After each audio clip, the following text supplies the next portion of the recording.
It's your weekly Epic EPOCH update. Got 4 interesting articles for you this week. Well, I hope I have 4 interesting articles for you every week, but hey. First one is called Lady Gaga's True Colors Elle magazine interview.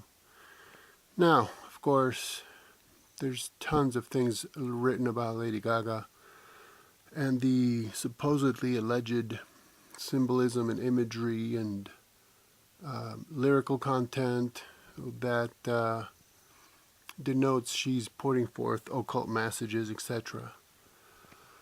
And some people think it's really wacky that anybody would claim any such thing. But then you're reading interviews such as this one, and you say to yourself, well, the kind of statements she makes are, well, put it this way. If you make the kind of statements she makes, you're a weirdo, wacko, paranoid idiot. But when she makes them herself, then... So I found it interesting in this interview. By the way, she gets high on drugs, like in the middle of this interview. Isn't that wonderful, her as a role model to her mostly prepubescent audience,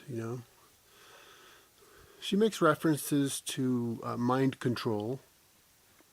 Now, she really just makes it in passing, like she invited some whoop-de-doo to dinner and he accepted, so, oh, did we mind control him?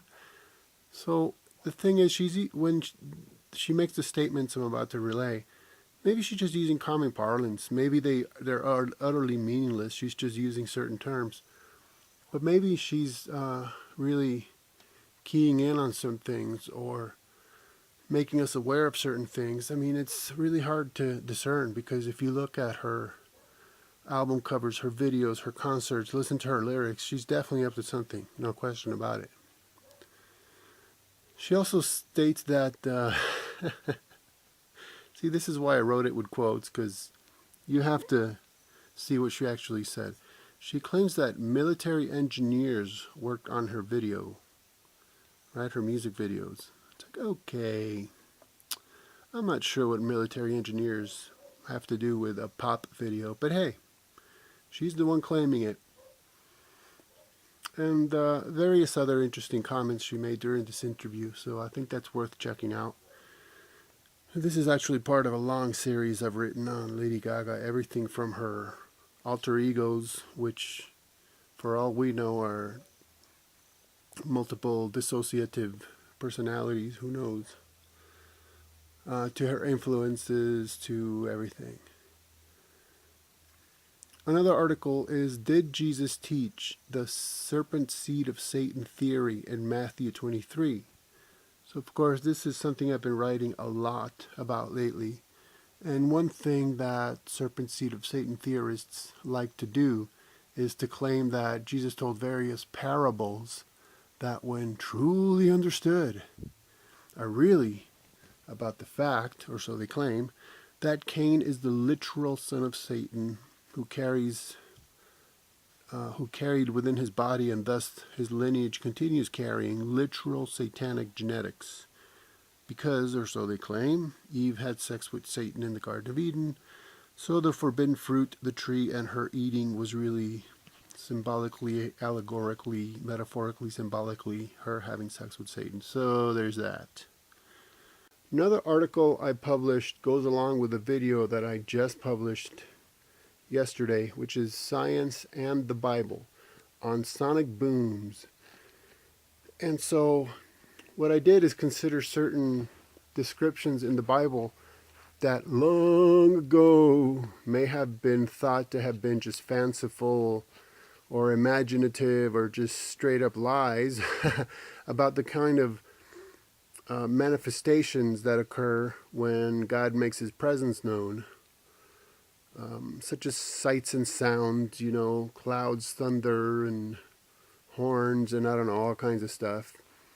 And but in this modern age, when we've seen sonic booms, we recognize that when, in a manner of speaking, an object traverses dimensions, there's physical, there's atmospheric, there is sound manifestations. So check that out. I actually found it an interesting study. And then the last one is Richard Shaver and the Deros, best story ever. Or actually, Richard Shaver and the best Deros story ever is the actual title. Now, some of you would recognize that Richard Shaver was a sort of a golden era of sci-fi writer. And at one point, he started claiming that some of his stories were actually fact. And he was an interesting character, you know. At one point, he claimed that he was tuning into something or other from which he was receiving messages via his soldering iron. And I don't know, look, there's a lot of background to Richard Shaver, but one of the things he claims is a history of the Earth. And the Deros, which is a reference to detrimental robots, are supposedly underground dwellers who manipulate humanity through high tech. And so I found that an interesting story about people who actually attempted to find an underground city of the Deros and what happened when they actually confronted them.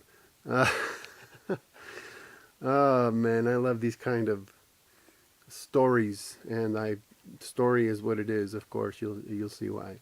So anyhow, check out the articles. You know, open them all up, because I make a few shekels here and there through page views or traffic, and spread them around your social networking site. That would actually help me a lot, because that helps support me, and it won't cost you a single penny. Okay, so there it is.